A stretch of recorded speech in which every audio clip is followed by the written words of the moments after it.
Hi, everybody. I'm Nicole Mahalski, and I want to welcome you back to the Your Best Life Yet Summit. I am so excited to introduce you to today's guest. In 2007, driven to share her experience with others, Anne Berube, PhD, founded Autopoetic Ideas, a social enterprise that supports healing and transformation by gathering people to share inspiring content through their live experience.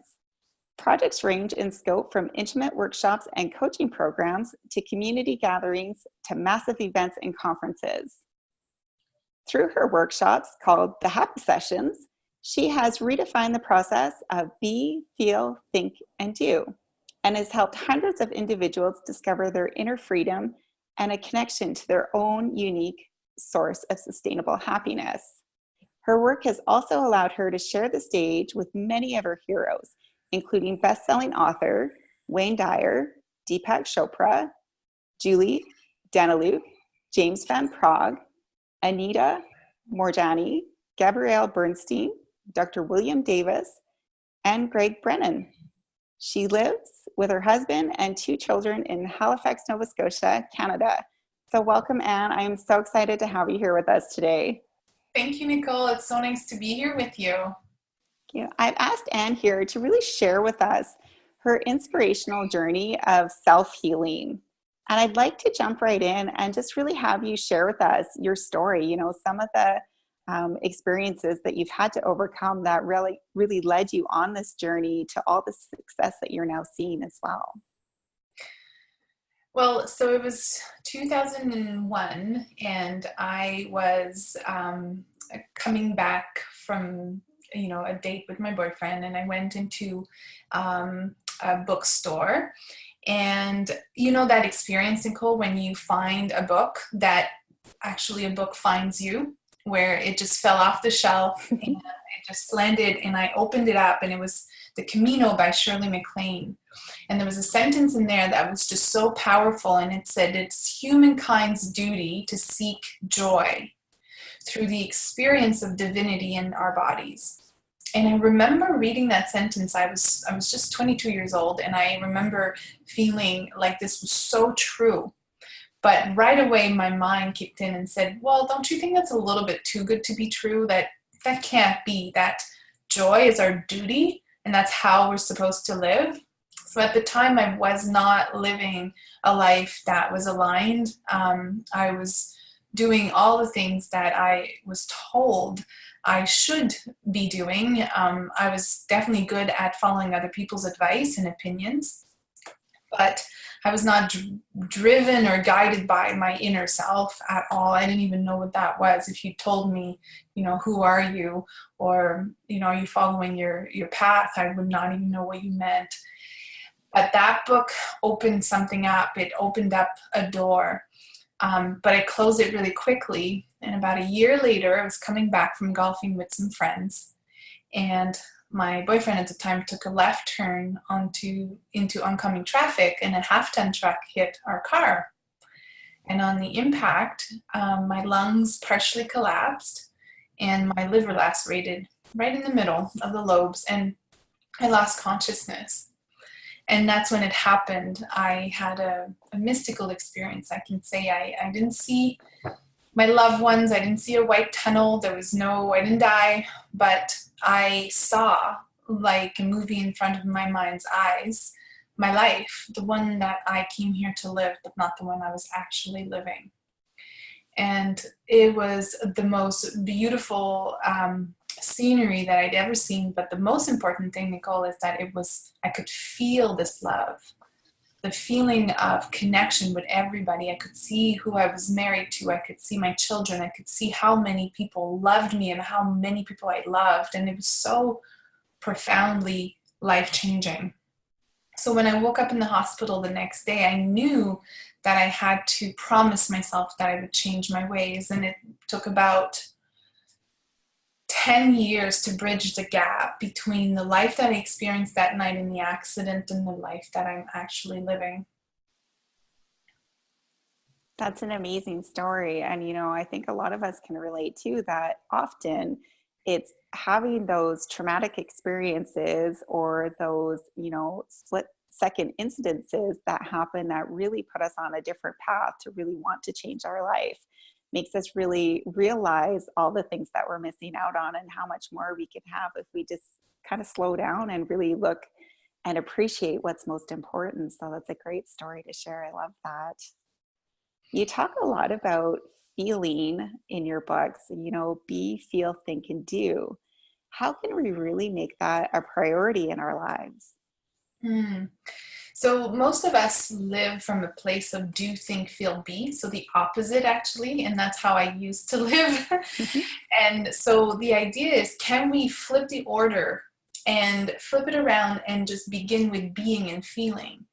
And feeling is not always the preference for most people because it's uncomfortable. We don't love to fully feel. It's too much. And sometimes we don't have the tools or the time.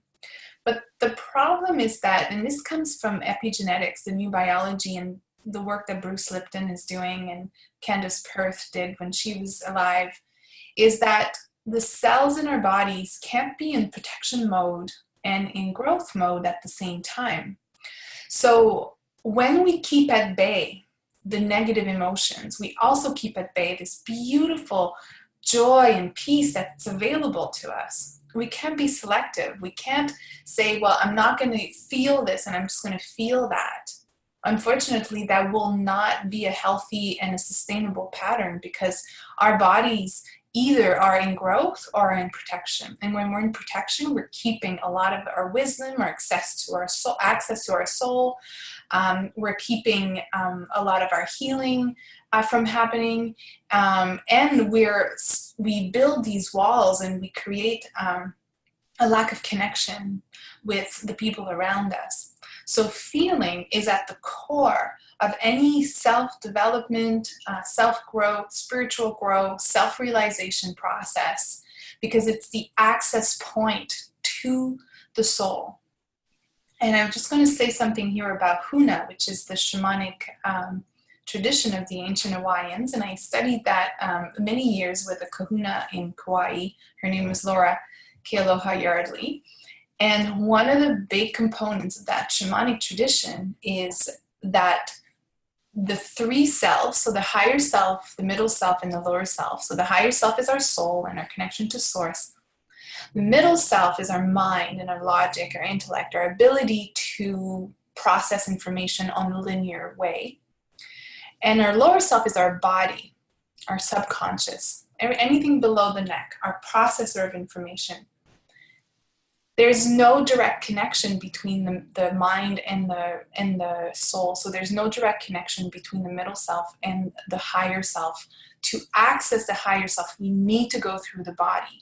We need to allow our hearts to open and to feel the feeling of being more vulnerable, being more sensitive, being more open. And that way we can have a connection that is authentic, tangible, subjective, and integrated with source and with our higher self. It's the difference between having a leap of faith and believing in a religious dogma, which says, the higher self and source is outside of ourselves, to knowing that it's through the experience of the individual and that it is inside ourselves and that we don't have to trust someone outside of ourselves to tell us the truth. I really like how you brought up feeling and focusing on that first, because I know that's probably one of the hardest things for a lot of us to do. And it's something that I think that most of us are taught from an early age is, not to let your feelings get carried away and, not to be so emotional and those sorts of things. And I really like how you brought up that, you can't have the negative and the positive and feel good at the same, or you can't disconnect from either one of those and still feel good at the same time. Because so often I know people think of negative emotions or negative thoughts as really bad, and we have to block those out and do whatever we can just to disregard those. But I know that through my own personal experience too, is really taking the time to feel those negative emotions, as hard as it is, that's really where the gold is for me anyway. That's what allowed me to really, go on my journey and really figure out the things that I needed to work on, and gave me a lot of self-awareness, and just really helped me to enjoy the positives a lot more by being aware of why I had those negative emotions too, that they're always connected and you really can't have one without the other. So you need to use it and learn from it and allow it to help you grow the way that it's supposed to. Absolutely. Those negative emotions are, they're the breadcrumbs that take you back to yourself. It takes you home. And there's a positive affirmation movement, right? It's really important to connect with those positive affirmations, but not as a mask. We can't mask the negative with positive affirmations. We have to deal with what lives in our bodies. We have to deal with the baggage that we've carried from childhood, because trying to add positive affirmation on top of unprocessed and unexamined beliefs and trauma is crazy making. You wonder why our things are not working and why you're feeling so disconnected and so fragmented. And so I think both of those can go hand in hand. So absolutely nurturing and fostering an inner awareness of joy and peace and harmony, and really planting the seeds of what you want. But at the same time, when we're triggered by someone else, really taking the time to step back and just notice and observe, okay, what is it about me? Like what lives in me in this moment? What can I own and take responsibility for? And yes, they have their own responsibility, but in this moment, I'm going to own and claim what moves through me, because that's mine, not theirs. I totally agree. And, I think that's one of the most frustrating parts that I see in a lot of people out there that I interact with and talk with, is that I get told so often that I'm doing those positive affirmations, I am doing those I ams, but it is not working and I don't know why. And the easiest way that I like to explain it to people is, because I believe you cannot change what you don't acknowledge, is for all the gardeners out there, if you've ever tried to plant new seeds on top of like your weed bed, they can't grow. So you have to pull those out first. You have to acknowledge them and work on weeding them out before you can start applying your I am positive statements and really moving through that. You can't just cover it up. You have to really look at it, acknowledge it, and then let it go so that you can improve that. That's a good example. I like that. So you talk about what true happiness is. Can you explain to us what that means to you? So when I talk about happiness, I mean a sustainable happiness, meaning that it's internally referenced as opposed to externally referenced. So instead of putting our identity and our definition of success and happiness on material gains, on career, on relationships even. If this relationship works out well, I will be happy. If this person does this thing, I will get to a place where I feel peaceful. Instead of that kind of happiness, if we bring it inside and find a place inside ourselves where that happiness lives without any reason. So there's no reason for me to be happy, but just this connection to self and source. And Deepak Chopra says that, be happy for no reason. Because when that reason is taken away, then your happiness is also taken away. So when I'm talking about sustainable happiness, it's about this internally reference point of self and soul. So who I am is this eternity and this immortal part of myself that I can experience inside of myself. And when I connect with that, I know that it does not matter. That cannot be it doesn't matter what happens outside of myself. What I'm experiencing within can never be taken away from me, because it is who I am, and it's who I was before I was born and who I will be after I die. This is the eternal part of ourselves. And so connecting with that as a source of happiness is so it's life-changing, because it also lets go, like helps us let go of fear of anything. If you know you're immortal and who you really are is eternal, you can do anything. You have so much more courage and so much more boldness to you in how you connect with people, what you do, the risks you take, the path that you choose. And so this connection to a deeper sense of happiness changes everything. And the way to connect with that is by becoming more and more aware of the subtle energies inside our bodies. And so becoming aware of what lives below the neck. Because most of us live up here. Our identity and our day-to-day is here. And sometimes we don't even know we live up here because we're so enmeshed with this part of ourself that we say, well, no, there's no other self. There's no other way. This is just who I am.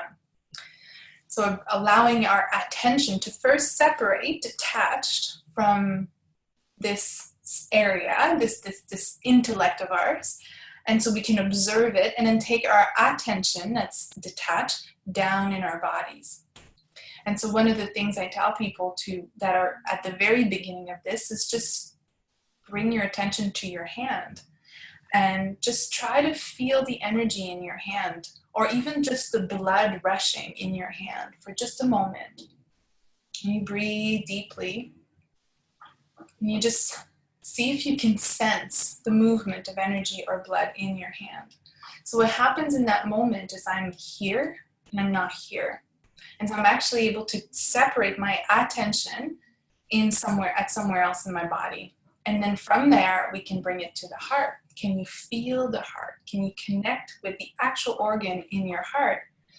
And as you, the actual organ of your heart. And then if you breathe deeply into the heart, you can start to feel it talking to you, communicating with you. There's so much in the heart that we have not tapped into. I love how you bring feeling into a lot of different things that you teach, because I think that that's one of the keys to really getting out of our heads, because a lot of us live up there and it does take time to be able to get out of that. Because I know for myself and my personal growth experience as well, it's our brain is, I believe it's really designed there to try to protect us. But in doing that, it creates all these dramas and negative self-talk and all those things that don't serve us, that we really need to learn how to get rid of. And it's being able to feel and really bringing it into your heart, and separating that from your head, that allows us to just have that joy with nothing else attached to it. Mm-hmm. And again, the more that we can learn just to live there, the more that, we don't have to worry about letting things kind of take us out when they happen, or going back to those moods and feelings that don't serve us, or, trying to fill our life with things and, material objects, stuff like that really don't serve a whole lot of a purpose. And having that ability to go back into your heart and really stay there and just be happy for no reason is an amazing experience once you get the hang of it. And I think that brings us right into our next question.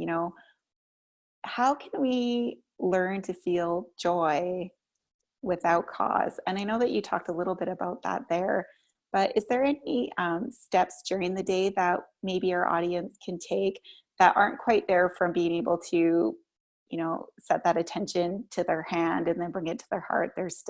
They need kind of a baby step before that. Is there something that the audience can work on there before? Yes, so the breath is actually the number one thing that you can bring your attention to that will change everything. So we breathe, obviously, all the time because we're alive, but we don't realize how shallow and how rapid our breath is compared to its optimal expression. And so one of the things that can really shift a moment, a situation, is one single breath. And the way that I like to instruct people to breathe with the intention of releasing, letting go, surrender, heal, become more aware of our body, is a deep, deep breath into the nose, reaching in the belly first. So reaching for the breath in the belly and allowing the belly to expand first, then the rib cage and the shoulders go back and down, and we breathe in through the nose. And then we're at the top of that in breath, we release the jaw, drop the jaw, and breathe out through the mouth.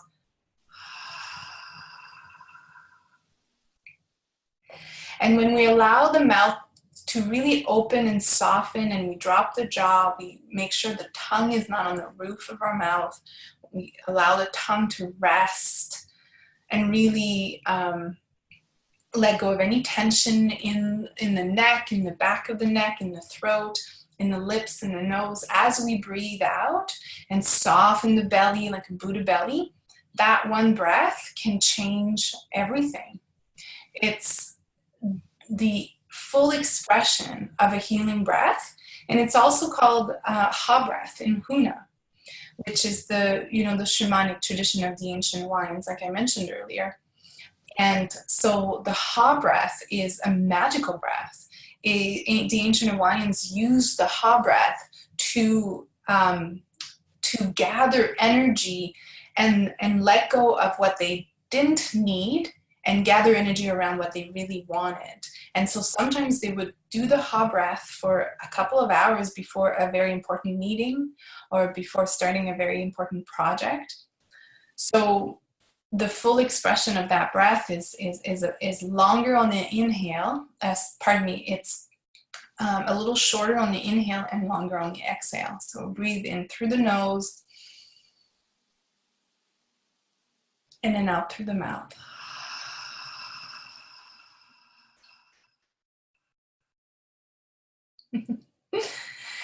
And so if you're driving your car, you had a stop sign, or you just had a stressful meeting, go into the bathroom stall, sit on the toilet, and just breathe. It will tell your body to tap into its parasympathetic system as opposed to the sympathetic system, which is fight or flight. So the parasympathetic system is the system in the body that tells every other system, okay, we are safe and we can regenerate, we can heal, we can create, we can be in a state of creation. And the sympathetic system is when our attention's up here and we're so busy, and the body goes into fight or flight, even though there's no danger. But our minds, they're so busy, they do bring us into a state of sympathetic system and fight or flight. And there's no creation, no healing, no space for anything new to come in. We're just repeating the past. So the breath. In my book, I have a whole chapter on breath. And, I could have written a whole book on it. It's so, so powerful. And it is the key to every meditation I do, to every intention the seeds of intention that I plant. It's ancient. It's not new. It's ancient. That there's so many different breaths in yoga, in the Vedic scriptures, in the different shamanic tradition. It's really a key. And so deepening your breath and slowing it down, in through the nose, out through the mouth. Do 3 of those in a row, and you'll find that suddenly you have more perspective, you're more calm, you're grounded, and maybe you'll have another, an idea, an insight, something new will come into your awareness. I love that you share the importance of our breath with us, because I think that that's something that gets overlooked so often. And people just aren't aware of the amazing power that holds and how it can really change your state in no time. And for some of the people watching that know a little bit about my story, I suffered from extreme anxiety. That was the very first thing that I started practicing to overcome my panic attacks, was 3 really big, deep, long breaths. And it just snapped me out of it. in an instant, and I was able to refocus and carry on. So there's a lot of power in doing your breath work and really just starting there. And as simple as it seems, it really carries with it a lot of power and can make a huge impact in your life and really shifting your awareness and helping you guys to grow and really move through things that, might be getting you stuck or having you reacting to them. Just taking those 3 big breaths and allowing it to release. Like Anne said, it's going to move you through that situation a lot quicker too, with more peace and awareness as well.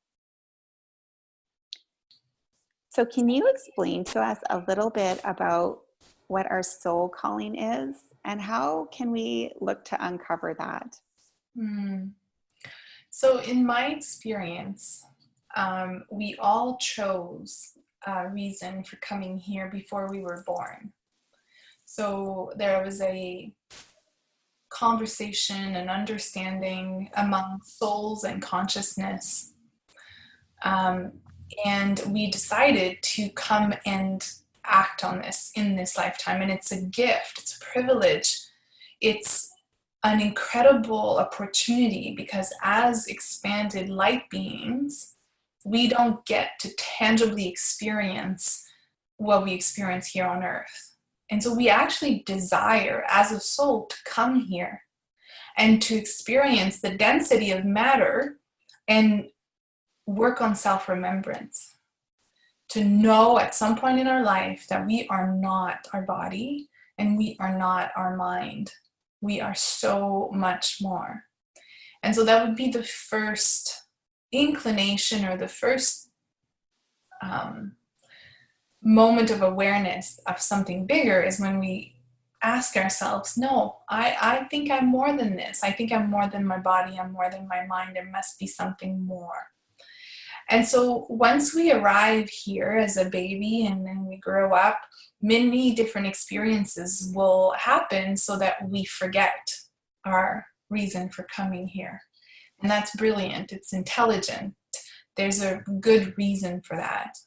We need to forget who we are so that we can remember on our own terms, especially people who are here to teach and share and write and create and guide and heal and support other people. The soul contract of a healer or a guide, of someone who came here to teach and share, is very different than other souls. We needed the absence of what we came here to teach. So what we didn't have in our childhood is our gift to the world. So one of the ways we can find that is to look back and see, what is it that I did not get and I really wanted and I had to heal in my childhood? What did I not get in my childhood? And this becomes this gift, this offering to the world, because the way that we have to go through learning that is so authentic and integrated that when we share it with other people, it will have this incredible quality of honesty and truth, as opposed to reading a book on coaching and just doing coaching and using a strategy. As you know, so the best teachers and supporters and guides and creators are the ones who have to go through their own struggles by themselves. And not by themselves, I mean for themselves. And one of the things that I find fascinating is that it happens at any age. You can remember who you really are when you're 12 or 30 or 60. I think that sometimes there's people who says, well, I just woke up to myself and I'm 65, 70 years old.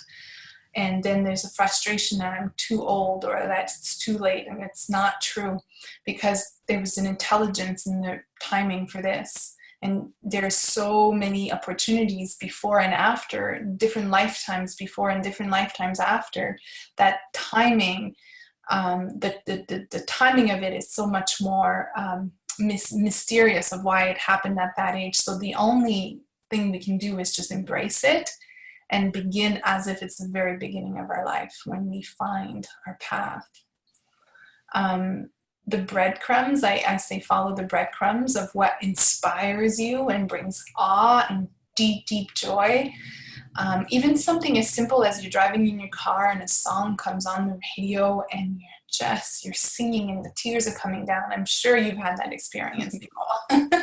You just feel so incredibly connected to yourself in that moment.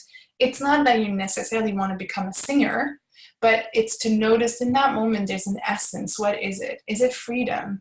Is it expression? Is it connection? What is the essence that's actually bringing you to tears? And that's one of your breadcrumbs. And then notice the next time that happens. Maybe you're watching a sunset, or maybe your daughter does something, so small that nobody else would have noticed, but it just brings you to tears. Same thing, notice the breadcrumbs, and eventually you look back at all the breadcrumbs and it's showing you a way. It's shaping, it's starting to take form, and you start to understand why you came here. I really like how you brought up, looking at your past, to look at your childhood, the things that you didn't get and that you really wanted as examples of what could be leading you towards your purpose and on your path. Because so often I think a lot of us might get stuck in the negative side of that, well, all this stuff happened to me, and they kind of live in that victimhood, but really turning it around and using it as a way to empower you to go and look at, well, maybe this is part of your purpose. This is part of your journey that you really need to dig into and figure out why that happened, and look at all the growth and opportunities that you've received since then to go and share with others. And really enjoyed too that you brought up, about the coaches and even authors and everybody out there, that they all have an amazing story to share. And it's the people that are sharing their story, their authentic self, they make amazing connections with their audience and everybody else. And I think that really helps us to learn, because we feel that connection. We can relate to some of the stuff that they've had to go through, and it helps to inspire us as well. That's why I'm so grateful for people like yourself that share your stories and really help us to know that we're not alone in going through our struggles, and that, there's other people out there that have gone through similar situations and they've really used it to empower themselves and go out there and just share that with others. Mm-hmm. Absolutely. And it's good to know, to remind ourselves that even the greatest teachers have had the struggles. And I think about Wayne Dyer and how, he was in his mid-30s when he finally forgave his father for being absent in his early life. And before that, he was not a happy person, and didn't have good relationships. He drank, he wasn't in a good place. And he says this himself.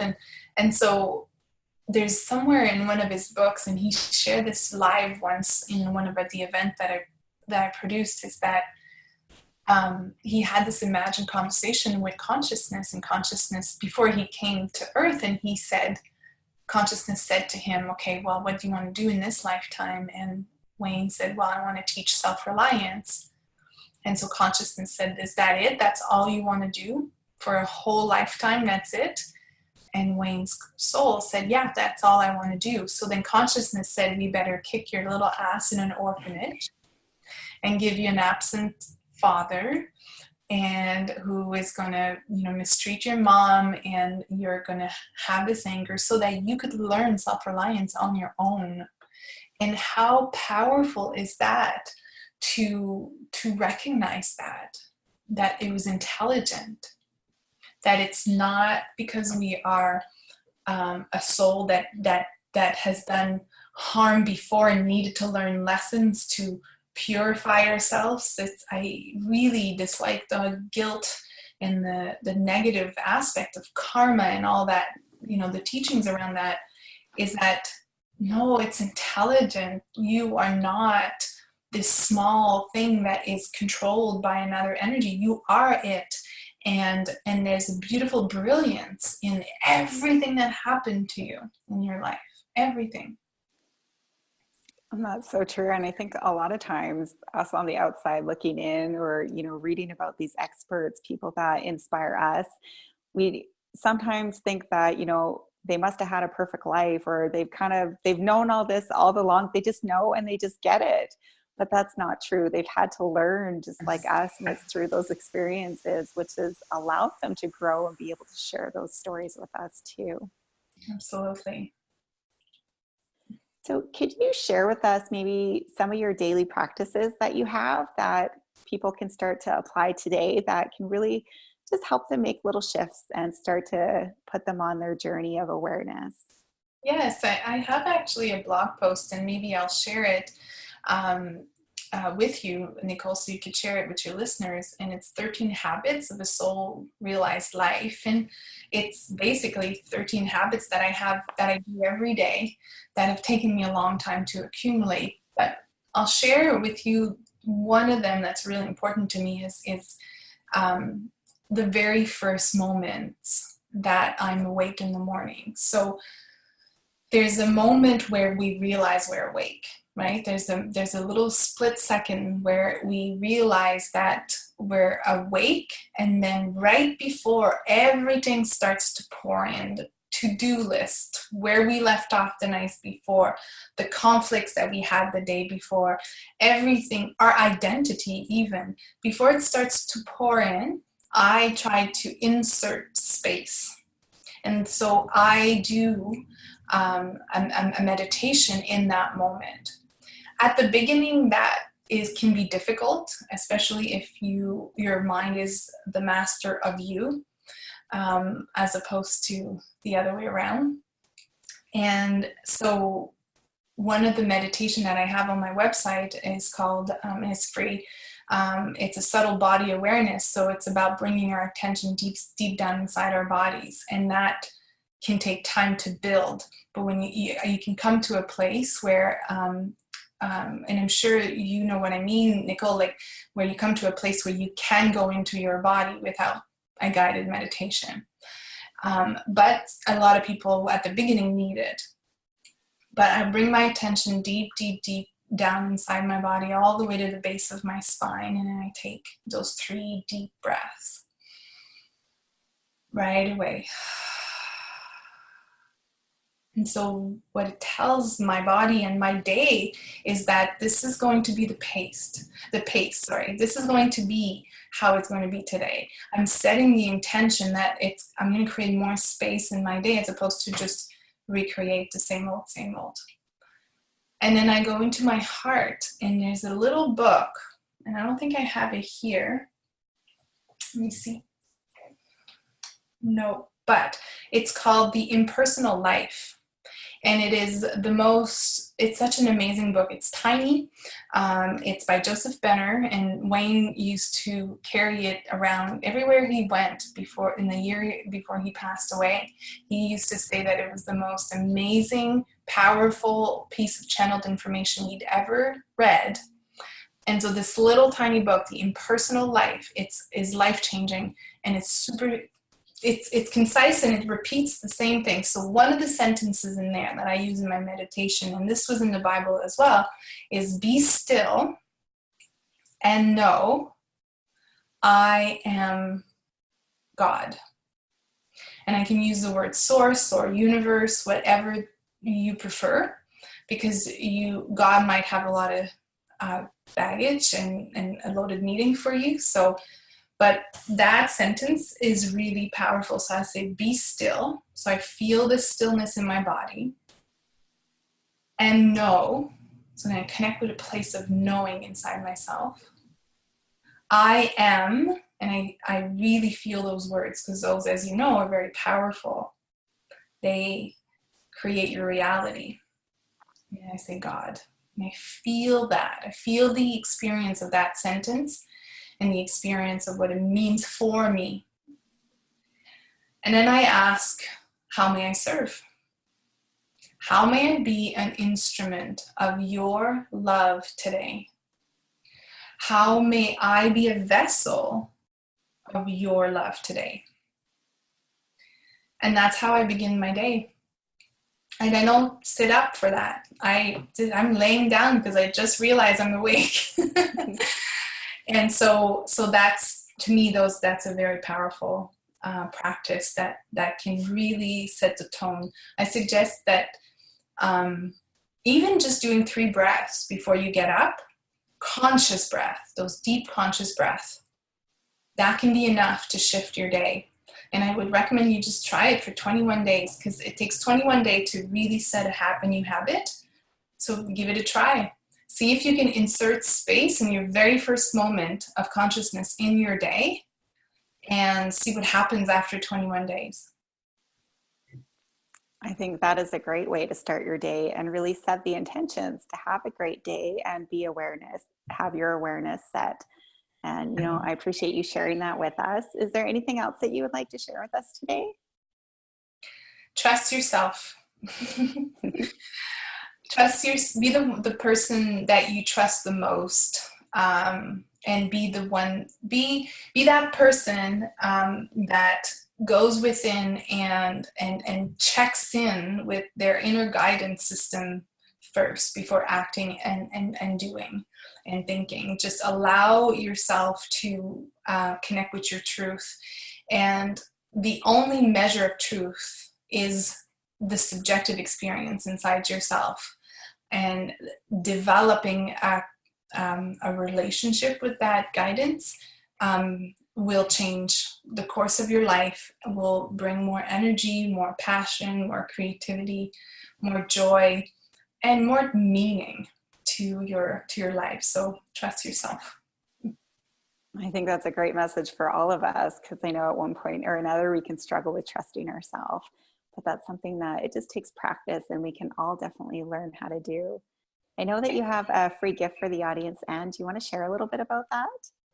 Yes, it's actually a mini e-course on sustainable happiness. So what we were talking about earlier, I described in the video the different ways to connect to this inner referenced sense of joy and peace and harmony. And so I think that the listeners will enjoy learning more about that and how to connect. I think that's a great resource for our listener and for the audience as well. We will have all the links for Anne's great resources, her downloads, and her blog that she mentioned earlier. We will put all those links on the email that you received today for the interview. So all you have to do is pop back onto the email, and it will have everything there for you. And I encourage you to go and, download those free resources. Check out her blog, look at her meditation. Everything is available on her website. And Anne, I really appreciate you taking the time to be here with us today. You've shared so much more great insight, and I know I've learned a lot, as I'm sure that our audience will as well. So just really appreciate you taking the time out of your busy schedule to be here with us and share today. Thank you. Thank you, Nicole. It was such a pleasure talking with you.